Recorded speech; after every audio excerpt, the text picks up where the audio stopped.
ವಿವಿಧ ಸಾಂಸ್ಕೃತಿಕ ಕಾರ್ಯಕ್ರಮಗಳನ್ನು ಏರ್ಪಡಿಸಲಾಗಿತ್ತು. ಸಮಾರಂಭದಲ್ಲಿ ಪುಟ್ಟ ಮಕ್ಕಳು ಡಿಫರೆಂಟ್ ಉಡುಗೆಗಳನ್ನು ತೊಟ್ಟು ಗಮನ ಸೆಳೆದರು. ನಗರದ ಶಹಬಜಾರ್ ಬಡಾವಣೆಯಲ್ಲಿರುವ ಶುಕ್ಲಾ ಪೂರ್ವ ಪ್ರಾಥಮಿಕ ಹಾಗೂ ಪ್ರಾಥಮಿಕ ಆಂಗ್ಲ ಮಾಧ್ಯಮ ಶಾಲೆಯಲ್ಲಿ ಆಷಾಢ ಏಕಾದಶಿ ನಿಮಿತ್ತ ವಿಠ್ಠಲ ರುಕ್ಮಿಣಿಗೆ ವಿಶೇಷ ಪೂಜೆ ಸಲ್ಲಿಸಿ ಪಲ್ಲಕ್ಕಿ ಮೆರವಣಿಗೆ ನಡೆಸಲಾಯಿತು.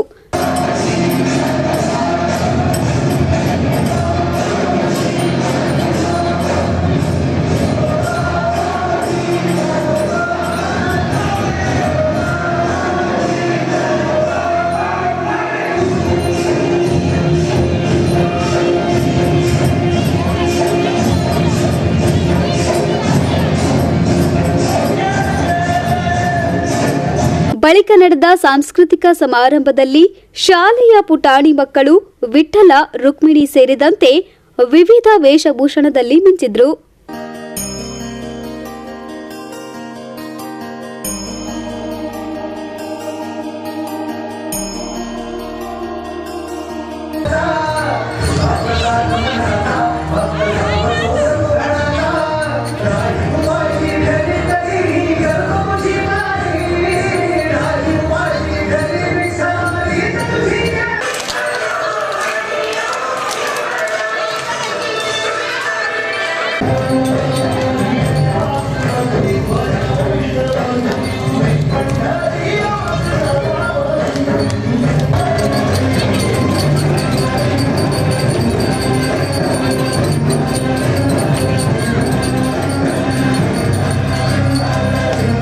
ಈ ವೇಳೆ ಮಾತನಾಡಿದ ಶಾಲೆಯ ಅಧ್ಯಕ್ಷರಾದ ವಿನಯ್ ಶುಕ್ಲಾ ಅವರು ಮಕ್ಕಳಿಗೆ ವಿದ್ಯೆಯ ಜೊತೆಗೆ ಸಾಂಸ್ಕೃತಿಕ ಚಟುವಟಿಕೆಗಳಲ್ಲಿ ಭಾಗವಹಿಸುವುದು ತುಂಬಾ ಅವಶ್ಯಕವಾಗಿದ್ದು ಈ ನಿಟ್ಟಿನಲ್ಲಿ ಆಷಾಢ ಏಕಾದಶಿ ಸಂಭ್ರಮ ಆಚರಣೆ ನಡೆಸಲಾಗುತ್ತಿತ್ತು ಎಂದು ತಿಳಿಸಿದ್ದಾರೆ.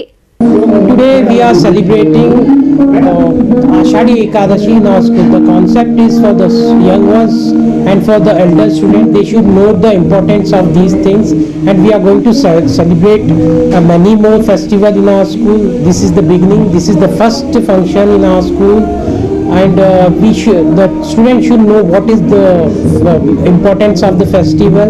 Today we are celebrating the Ashadi Ekadashi, and the students from preschool like nursery, LKG and UKG, they have participated in this program. They have wear like attire related to the festival, and they danced, and they have celebrated. We have celebrated how the Varkari from Maharashtra, Vithoba Rukmini, the god and goddess about there. So we have celebrated all day, and I wish all of you happy Ashadi Ekadashi. Thank you so much. ಬಳಿಕ ಮಾತನಾಡಿದ ಶುಕ್ಲಾ ಶಾಲೆಯ ಕಾರ್ಯದರ್ಶಿ ವರ್ಷಾ ಶುಕ್ಲಾ ಅವರು ನಮ್ಮ ಶಾಲೆಯಲ್ಲಿ ಈ ವರ್ಷ ಆಷಾಢ ಏಕಾದಶಿ ಅದ್ದೂರಿಯಾಗಿ ಆಚರಿಸಲಾಯಿತು.